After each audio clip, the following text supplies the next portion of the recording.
আমাদের হুজুর ভাত খাওয়ার টাইম দেয় আধা ঘন্টা, এইখান থেকে পারতে আমাদের আধা ঘন্টা শেষ হয়ে যায়।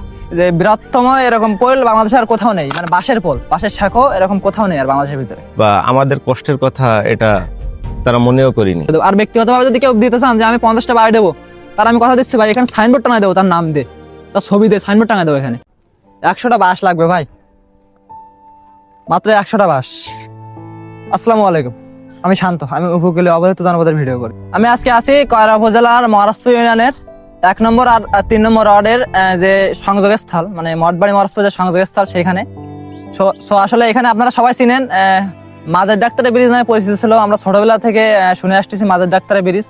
তো সেইখানে আমি এখন বর্তমানে উপস্থিত আছি। যে বৃহত্তম এরকম পোল বাংলাদেশে আর কোথাও নেই, মানে বাঁশের পোল, বাঁশের শাখো এরকম কোথাও নেই আর বাংলাদেশের ভিতরে। দুই পারে যে স্টুডেন্ট আছে, ছাত্রছাত্রী যারা আছে, তারা তাদের পারাপারের একমাত্র সেতু ছিল এটা।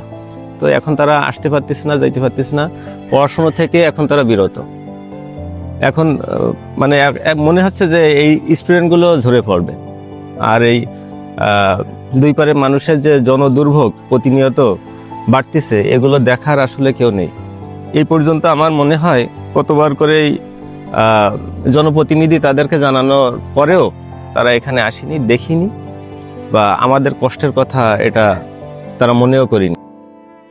মানে ইউনিয়ন পরিষদের কিছু আর্থিক সহযোগিতা আর এলাকাবাসীর সহযোগিতার মাধ্যমে আমাদের এই ব্রিজটা কোনো রকম কাঠের পোলটা হয়েছে প্রায় 1-2 বছর হয়ে গেছে। 2 বছর আসলে পোলটা ওইভাবে পড়ে রয়েছে। আসলে কেউ এটা ঠিক করার মতো ঠিক করতে আসে না আর কি, মানে কারো প্রয়োজন হয় না।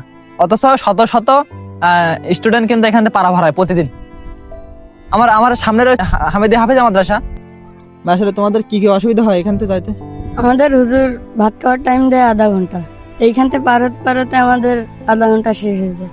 আবার ভাত খেয়ে আসতে আসতে আরো আধা ঘন্টা, যাতে আসতে সমস্যা হয়। ওদিকে আর একটা মেলা দূর একটা পোল আছে। এইভাবে পড়ালেখা হচ্ছে না, এই পোলটা না ঠিক করে দিলে পড়ালেখার সমস্যা হচ্ছে না। তোমাদের লজির মানে বাসা ওই পারে না? হ্যাঁ, লজিন মানে বাসা ওই পারে। আর এটা এখান থেকে পারাত গেলে ভিজে পড়ে যাওয়া না, মানে পড়ে যাওয়ার ভয় থাকে কিরকম? মেলা। কেউ কি পড়েছে নাকি এরপর থেকে পড়ছে? সকালে পড়েছে।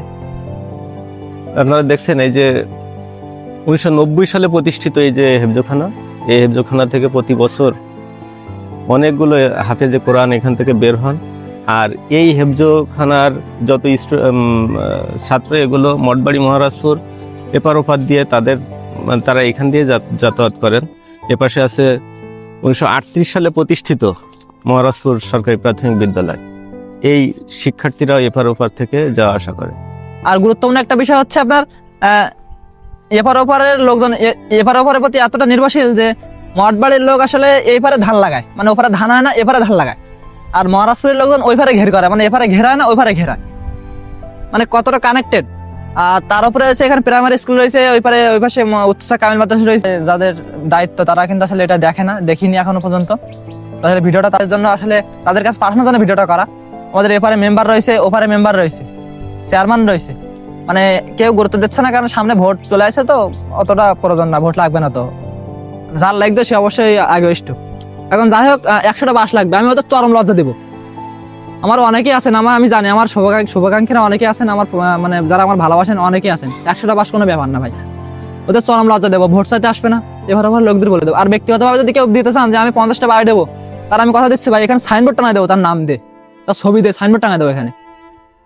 তো দিন শেষে আসলে এই পোলটা খুবই গুরুত্বপূর্ণ। মানে এখানে যে এইভাবে মানে বাচ্চারা যেভাবে পার হয়, সকালে নাকি এখান থেকে একদম পড়ে গেছে, মানে পার হইতে গিয়ে হুজুর সময় দেয় আধা ঘন্টা, মানে মানে খাওয়ার সুযোগ সময় দেয় আধা ঘন্টা, আর এখানে পার হইতে লাগে আধা ঘন্টা, পার হইতে চলে যায় যাওয়া আসা।